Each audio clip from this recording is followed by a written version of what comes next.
आवाज आ रही है online? Yes sir. Yes sir. Electric field due to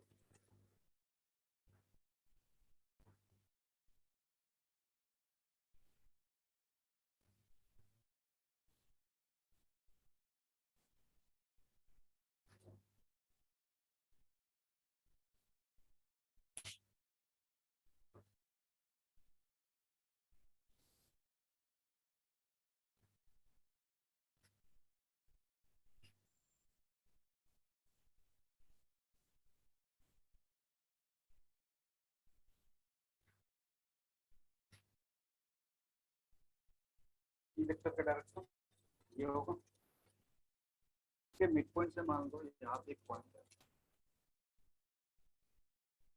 are vector से ये जो आर वेक्टर है वो थीटा एंगल अगर यहाँ पे बुक करते हैं इसी तरह कंडीशन होगा चेंज करोगे थीटा, अगर ये पॉइंट चेंज करोगे तो आर चेंज होगा और थीटा चेंज होगा, यानी जो भी वेरिएबल है यहाँ पे वो क्या है आर और थीटा। ठीक है, इसको पोलर कोऑर्डिनेट भी बोलते हैं, आर और थीटा क्या बोलते हैं पोलर कोऑर्डिनेट भी बोलते हैं। ज्यादा डिटेल में नहीं है, बस नाम चल जाएगा। पोलर कोऑर्डिनेट जैसे एक्स वाई जेड होता है वैसे ही आर और थीटा का भी वेरिएबल होता है। तो जो भी इलेक्ट्रिक फील्ड आएगा यहाँ पे आर पे भी डिपेंड करेगा और थीटा पे भी डिपेंड करेगा, इसलिए देखना इसमें नहीं पोटेंशियल या electric field at any point, electric field at any point, electric field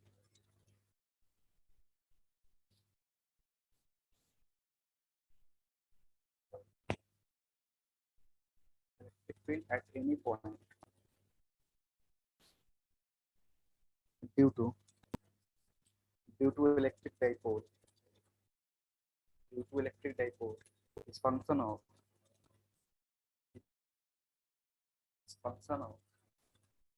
r and theta, is function of r and theta, function of r and theta, and it will have two components, and it will have two components.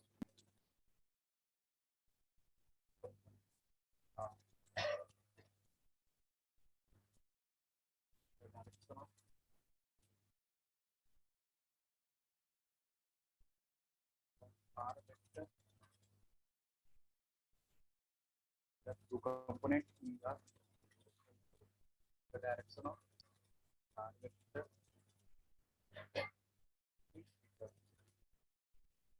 the direction perpendicular to R.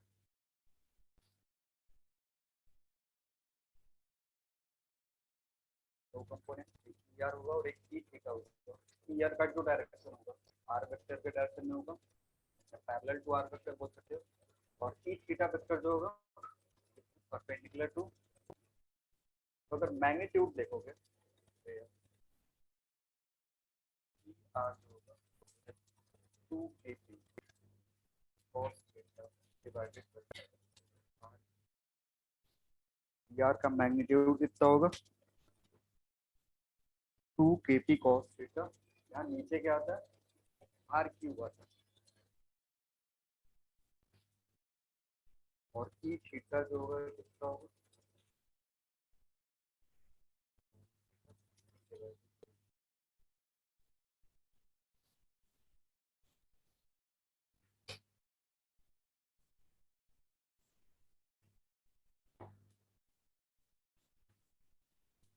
कौन सा।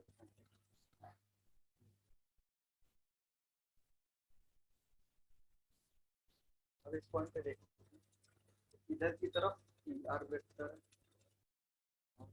Perpendicular E theta, तो इन दोनों का जो resultant होगा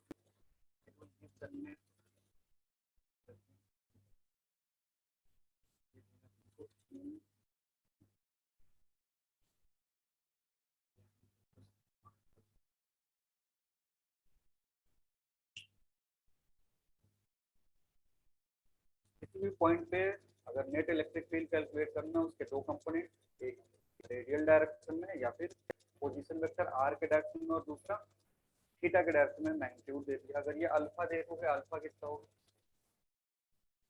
alpha अगर calculate करोगे divided by this करोगे तो tan थीटा जो होगा, tan अल्फा अगर लिख रहे हो tan alpha will be 1/2 tan, ठीक है। इसको डिवाइड करोगे इस वाले टर्म से, इसको डिवाइड करोगे इससे तो क्या बचेगा 1/2 tan थीटा बचेगा। और अल्फा यहाँ पे जो एंगल है वो किसके साथ है, angle with respect to angle with respect to. तो अगर तुमसे यहाँ पे पूछा जाए कि angle of net electric field बताओ टी के रेस्पेक्ट में, तो कितना होगा किसी भी पॉइंट पे, angle of electric field with respect to T,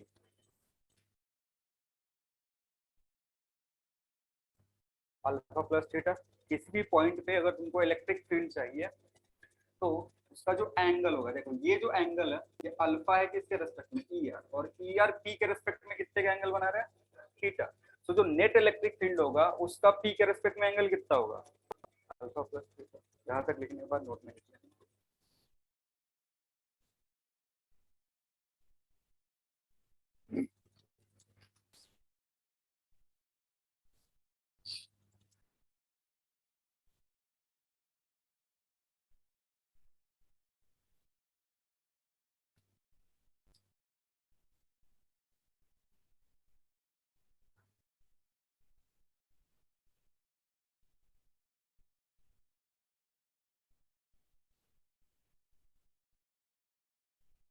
हो गया।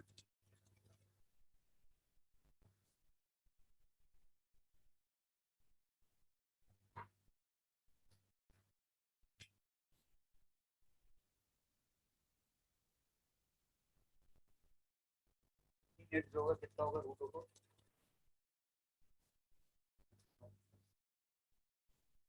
वैल्यू पुट करोगे कितना है,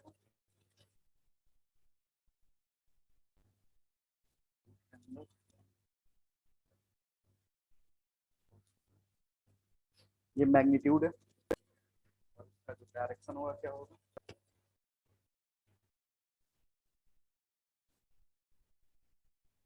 theta plus alpha.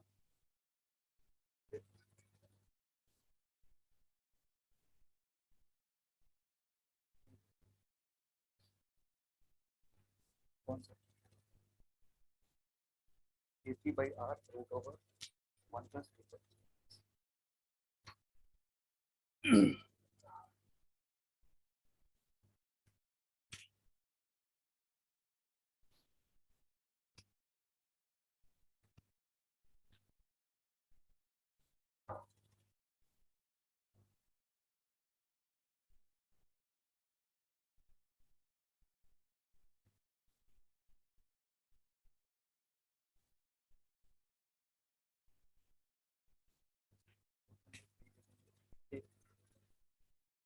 Theta is equal to theta कितना हो जाए, हो जाए कौन सा एक्सिस या फिर इसे क्या बोलते हैं एक्सियल पॉइंट्स। एक्सियल पॉइंट्स अगर देखोगे तो टी नेट जो होगा कितना होगा, थीटा या जीरो पुट करोगे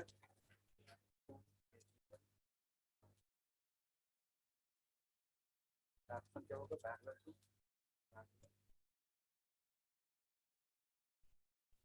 या फिर एंटी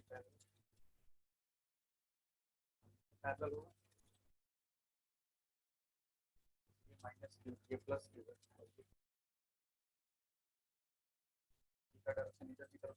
इस पॉइंट पे अगर इलेक्ट्रिक फील्ड देखोगे तो इसका डायरेक्शन की तरफ, इस पॉइंट पे अगर इलेक्ट्रिक फील्ड चाहिए तो इसके चलते कम होगा और इसके चलते ज्यादा होगा, ठीक है। तो अभी देखो इस साइड में हो तो क्या है, नेट जो इलेक्ट्रिक फील्ड आएगा इधर की तरफ, ठीक है। अगर इस पॉइंट पे देखोगे तो इसके चलते ज्यादा और इसके चलते कम। अगेन अभी इलेक्ट्रिक फील्ड क्या आएगा, नेट पी के डायरेक्शन में, मतलब एक्सियल के अलोंग देखोगे तो हमेशा पैरेलल टू क्या होगा, पैरेलल टू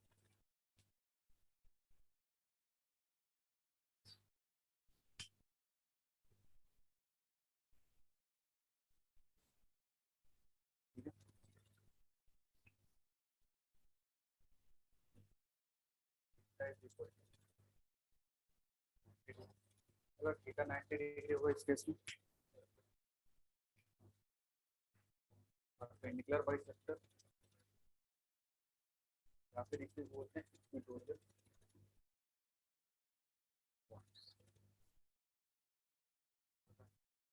परपेंडिकुलर बाइसेक्टर पे है, जैसे अगर ये डाइपोल है तुम्हारा, ये परपेंडिकुलर बाइसेक्टर है, इस पे कहीं भी पॉइंट लोगे, दोनों चार्जेस से जो डिस्टेंस होगा क्या होगा, सेम होगा। तो इस केस में जो ई नेट होगा इक्वल टू सेम।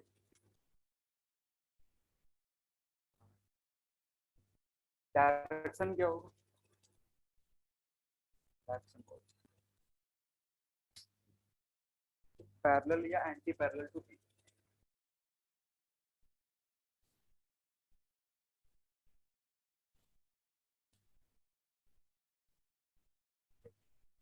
देखो अगर यहाँ पे अगर फील्ड लाइन ड्रॉ करोगे इससे चलते, ये जो चार्ज है इसके लिए फील्ड लाइन सभी के लिए इधर होगा।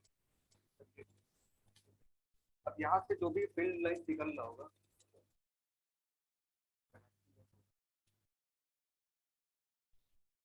और पी का जो डायरेक्शन होता है वो किधर होता है, इधर की तरफ। तो एक्सल पॉइंट पे कहीं भी जाओगे तो इलेक्ट्रिक फील्ड का डायरेक्शन किधर दिख रहा होगा, उल्टा की तरफ। तो it is anti parallel to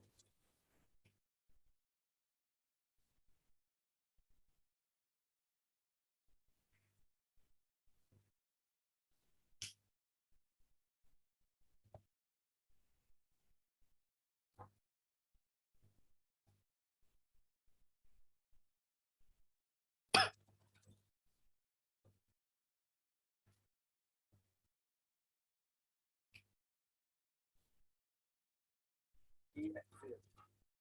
tutorial कितना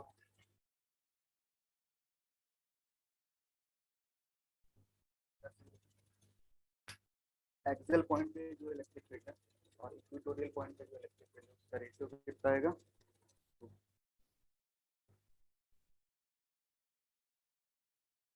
लेकिन उसके लिए आर की वैल्यू क्या होनी चाहिए, सेम होनी चाहिए। सेम डिस्टेंस सेंटर से एक्सियल पॉइंट पे जाओ, सेम डिस्टेंस इक्वेटोरियल पॉइंट पे जाओ, रेशियो।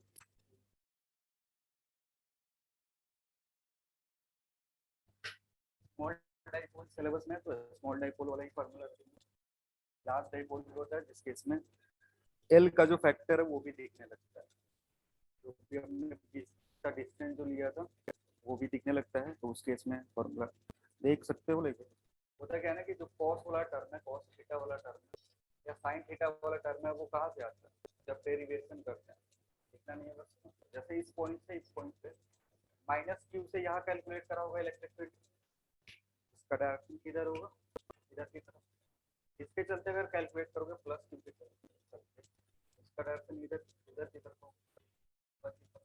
इन दोनों का जो रिजल्टेंट होगा वही नेट देगा जो हमने कैलकुलेट करा था, तो उसको फर्दर ब्रेक करा गया आर और आर के फॉर्म में। तो जब स्मॉल डाइपोल होता है ना तो इसका इफेक्ट जो होता है वो क्या होगा, नेग्लेक्ट हो जाता है। ये 12 हमने लिया था, इसका जो इफेक्ट होता है वो क्या होगा, नेग्लेक्ट हो जाएगा। लेकिन जब लार्ज डाइपोल होगा, लार्ज डाइपोल का आने का मतलब R is less than L, ऐसा कोई कंडीशन तो बोलते हैं लार्ज डाइपोल। तो लार्ज डाइपोल के केस में फॉर्मूला अलग होता है, ये सारा फॉर्मूला यूज नहीं आएगा। ये जो भी फॉर्मूला हम पढ़ें किसके लिए, स्मॉल डाइपोल के लिए। सिलेबस भी है तुम्हारा स्मॉल डाइपोल का, नेक्स्ट लिखोगे, नेक्स्ट हेडिंग लिखना potential due to, potential due to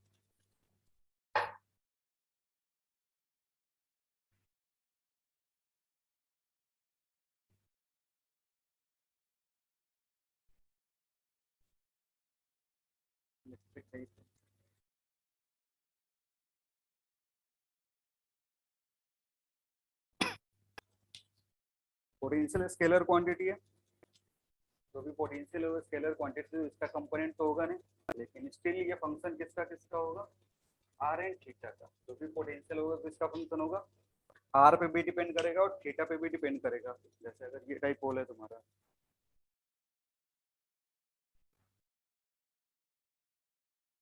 इस पॉइंट पे देखोगे, एक पॉइंट पे सारी चीजें चेक करते हैं, डिस्टेंस आर पॉइंट चेंज करो, इस पॉइंट को इधर उधर मूव करोगे, आर और थीटा दोनों चेंज होगा, उसके चलते ये पोटेंशियल आर और थीटा पे डिपेंड करेगा। अब देखो इस केस में जो कंपोनेंट वाला पोर्शन है वो तो चला जाएगा, कंपोनेंट वाला पोर्शन इसमें नहीं होता है क्योंकि ये स्केलर क्वांटिटी, इसमें क्या होता है प्लस माइनस साइन से काम चलाना होता है, ठीक है। अब प्लस माइनस साइन से काम चलाना है तो देखना पड़ेगा कि कहाँ पे प्लस हो सकता है और कहाँ पे माइनस हो सकता है। ये तुम्हारा इक्वेटोरियल एक्सिस है, इस एक्सिस से अगर इस साइड होगा तो क्या होगा पॉजिटिव, इस एक्सिस से अगर पॉजिटिव चार्ज की तरफ शिफ्ट करोगे तो हर एक पॉइंट पे पोटेंशियल क्या होगा पॉजिटिव होगा, क्योंकि इधर तुम पास में किसके हो क्यू के पास में, अगर इसके इस साइड शिफ्ट होगा तो कैसा जोन होगा नेगेटिव जोन होगा। और हर जगह इक्वेटोरियल प्लेन पे पोटेंशियल कितना होगा जीरो, इक्वेटोरियल प्लेन पे हर जगह पोटेंशियल कितना होगा जीरो होगा, क्योंकि कहीं भी कोई पॉइंट लोगे जितना डिस्टेंस यहाँ से उतना ही डिस्टेंस, तो दोनों का जो वैल्यू आएगा वो एग्जैक्ट होगा, एक पॉजिटिव और एक नेगेटिव, उसके चलते क्या हो जाएगा जीरो हो जाएगा।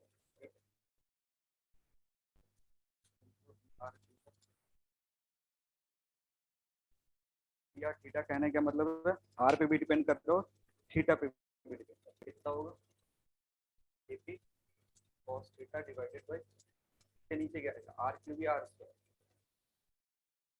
Are square.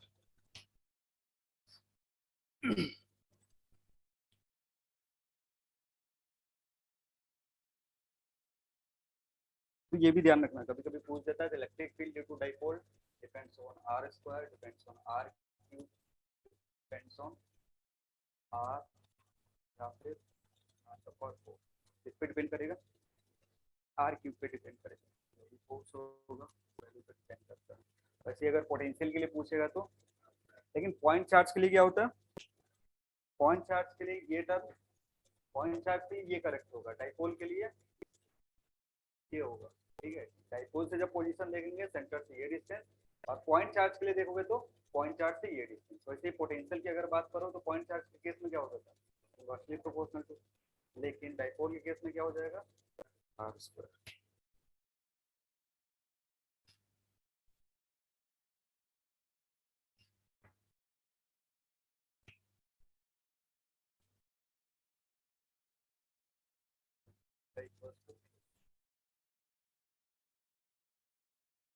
जीरो कहने क्या मतलब, थीटा जब जीरो रखोगे तो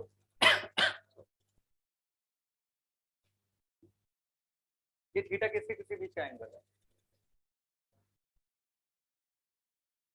क्या, पॉइंट के पोजीशन वेक्टर और पी का, इसमें ये पी वेक्टर है और ये आर वेक्टर है, इसके बीच का जो एंगल है वो थीटा है। तो अगर थीटा जीरो हो जाए तो इस केस में जो बी आएगा इट विल बी के पी बाई आर स्क्वायर। ये पॉजिटिव होगा या नेगेटिव होगा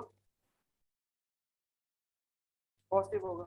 इसमें अगर ये एक्सियल पॉइंट है, ये भी तुम्हारा एक्सियल पॉइंट ही होगा, और अगर बी तुमको दिया हुआ है when theta equals to 180 degree, theta अगर 180 डिग्री होगा तो मैग्नीट्यूड सेम होगा लेकिन साइन क्या होगा नेगेटिव हो जाएगा, क्योंकि 180 कहने का मतलब पॉइंट किधर होगा इधर होगा, इसके पास होगा, टी के रिस्पेक्ट में इधर चला गया तो माइनस चार्ज के पास रहेगा, इसके चलते जो वैल्यू होगा it will B minus AP by, ये भी एक्सियल पॉइंट है तो एक्सियल पॉइंट के एक तरफ क्या होता है पॉजिटिव और दूसरे तरफ नेगेटिव होता है।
प्लेन,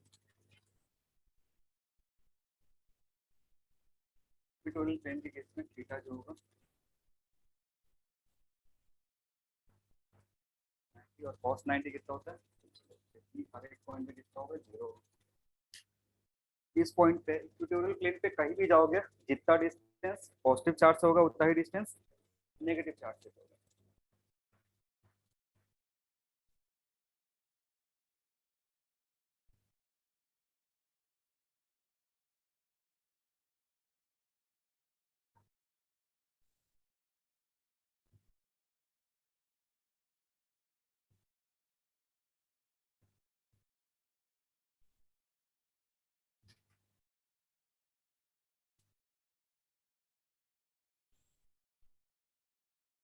लिखना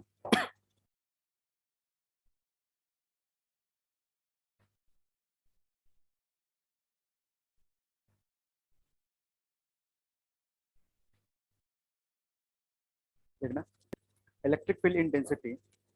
हाँ question, electric field intensity, electric field intensity due to electric dipole, due to electric dipole, due to electric dipole at a distance x, at a distance x, at a distance x on the axis, on the axis is equal to, is equal to, is equal to electric field intensity, electric field intensity, electric field intensity at a distance, at a distance x dash, at a distance x dash on the equatorial plane, x dash on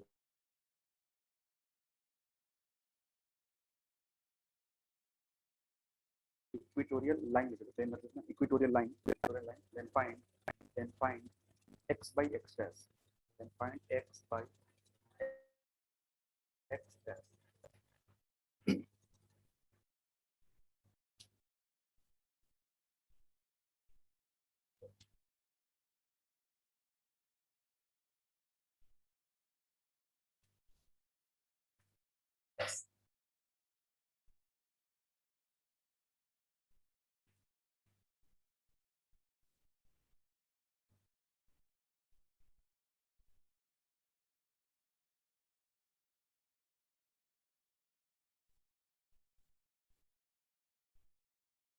सवाल पढ़ो आराम से, सबसे हो जाएगा sir 1:2 होगा।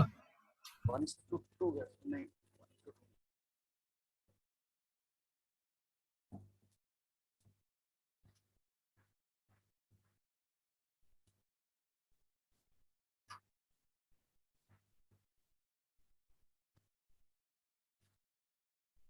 Direct एक dipole है, मान लो डाइपोल को कभी कभी ऐसे भी रिप्रेजेंट कर सकते हैं, इस डाइपोल से एक्स डिस्टेंस दूरी पे कहा जा रहे हो, एक्सियल पॉइंट पे जा रहे हो, तो यहाँ पे इलेक्ट्रिक फील्ड कुछ आ रहा है। वैसे ही अगर कहा जा रहे हो इक्वेटोरियल पॉइंट पे एक्स डैश पॉइंट पे अगर जा रहे हो, यहाँ से एक्स डैश डिस्टेंस दूरी पे, तो ई जो हो रहा है वो सेम आ रहा है।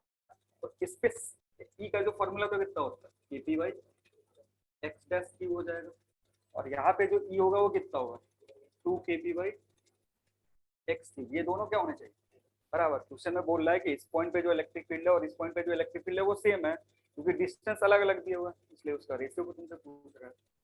क्या लिख सकते हो, केपी एक्स क्यू बराबर किसके होगा, केपी एक्स क्यू, रेशियो तुम्हें sorry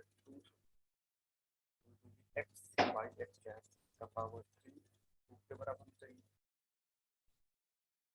x by x dash कितना हो जाएगा, तब पूछ रहा हो पलट देना।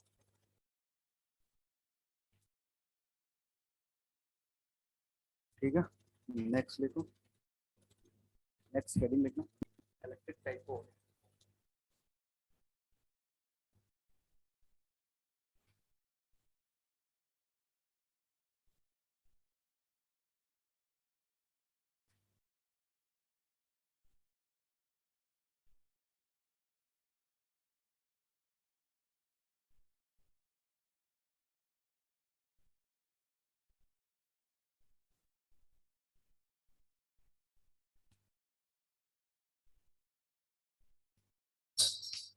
डाइपोल इन यूनिफॉर्म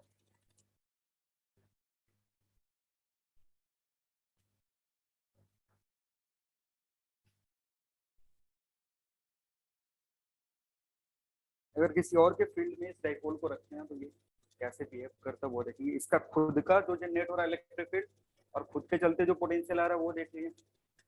जैसे किसी चार्ज को किसी और के मैग्नेटिक इलेक्ट्रिक फील्ड में रखते हैं तो क्या होता है, फोर्स फील करता है, ठीक है।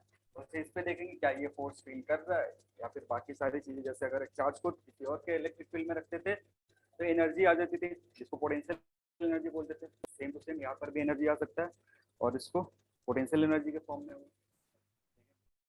जैसे डायग्राम करेंगे। डायग्राम कुछ इस तरीके की यूनिफॉर्म फील्ड है। यूनिफॉर्म फील्ड कहने क्या मतलब है, डायरेक्ट हर जगह जो मैग्नीट्यूड होगा सेम होगा, डायरेक्शन भी क्या होगा सेम होगा। तो ये तुम्हारा इलेक्ट्रिक फील्ड है। यहाँ पे हमने एक डाइपोल रखा हुआ है, इसका P इस इलेक्ट्रिक फील्ड से कितने का एंगल बना रहा है, थीटा का एंगल बना रहा है। यहाँ पे हमने डाइपोल रखा जिसका P क्या कर रहा है, इस गिवन इलेक्ट्रिक फील्ड के साथ क्या एंगल बना रहा है। थीटा थीटा कुछ भी हो सकता है, तो इसलिए कोई भी आर्बिट्री एंगल लेकर के सोच सकते हैं। अब यहाँ पे क्या होगा कि जैसे ही अगर चार्ज को ब्रेक करोगे, अगर इस डाइपोल को हम ब्रेक करें तो हमें क्या क्या दिखेगा, दो चार्ज, यहाँ पे -q और इधर पे +q। दोनों चार्ज पे देखोगे तो फोर्स लगेगा। फोर्स इस पे जो लग रहा होगा कितना लगेगा, q इंटू e, आगे की तरफ in the direction of electric field, ठीक है। इस डाइपोल को अगर ब्रेक करके यहाँ पे देख रहे हैं तो इस पे आगे की तरफ कितना फोर्स लगेगा, QE। इस पे जो फोर्स लगेगा वो opposite to the direction of electric field लगेगा, क्योंकि ये पॉजिटिव नेगेटिव चार्ज है तो अपोजिट डायरेक्शन में इस पे फोर्स लगेगा। मैग्नीट्यूड सेम होगा इनटू। अब नेट फोर्स अगर देखोगे, ये F1 है तुम्हारा और ये क्या है F2 है। तो F1 F नेट कितना होगा, F1 plus F2। Magnitude same है, डायरेक्शन अलग अलग है, इसलिए ये दोनों एक दूसरे क्या करेंगे, कैंसिल आउट कर देंगे। तो net force on a dipole kept in uniform electric field. Field कैसा होना चाहिए, यूनिफॉर्म होना चाहिए। इस केस में जो नेट फोर्स होता है वो कितना होता है, ए में क्या लिखेंगे, net force acting on the dipole is 0।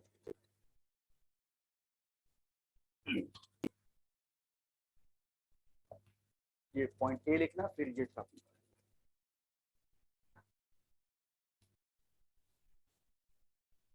जिसका direction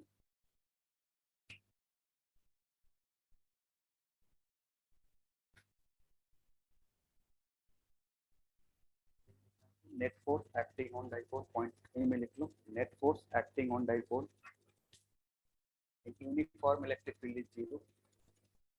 net force acting on dipole uniform electric field is 0। ये डायग्राम होगा।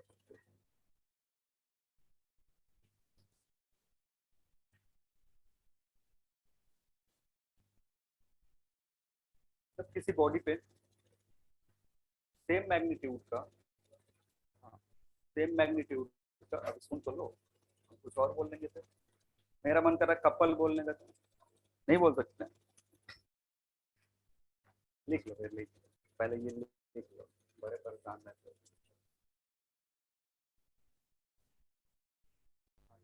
ए में लिख लिए ना नेट फोर्स एक्टिंग, ये लिख लिए, फिर इसके बाद हो गया। हाँ तो अब लिखो पॉइंट 2,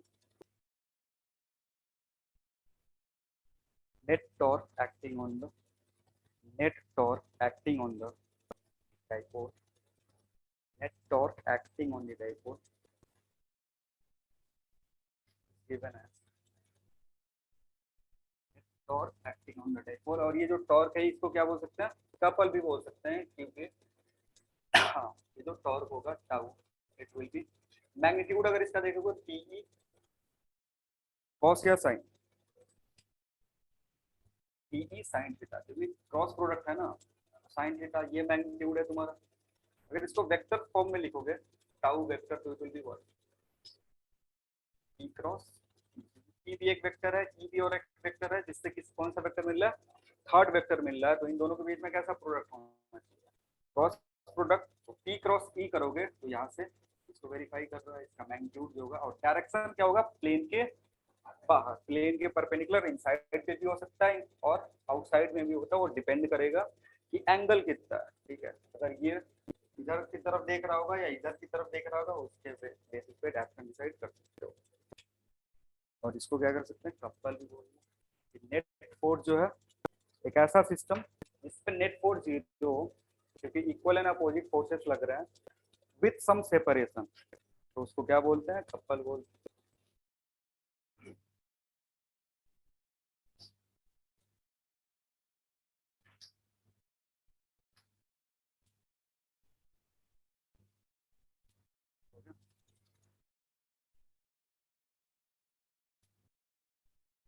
जिसके चलते जो डाइपोल होगा वो क्या करेगा, रोटेट करेगा।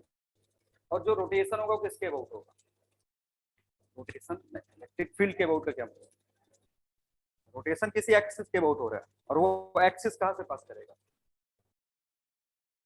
प्लेन के परपेंडिकुलर होगा तो ऐसा बहुत सारा एक्सिस है, ये सब पास करवा रहे हैं। हाँ देखो इस केस में क्या होता है ना कि मोस्ट ऑफ द केसेस जैसे अगर कपल किसी बॉडी पे प्रोवाइड कर रहे हो तो उसका काम क्या होता है कि वो सेंटर ऑफ मास या सेंटर ऑफ ग्रेविटी के अबाउट रोटेट करने की कोशिश करता है।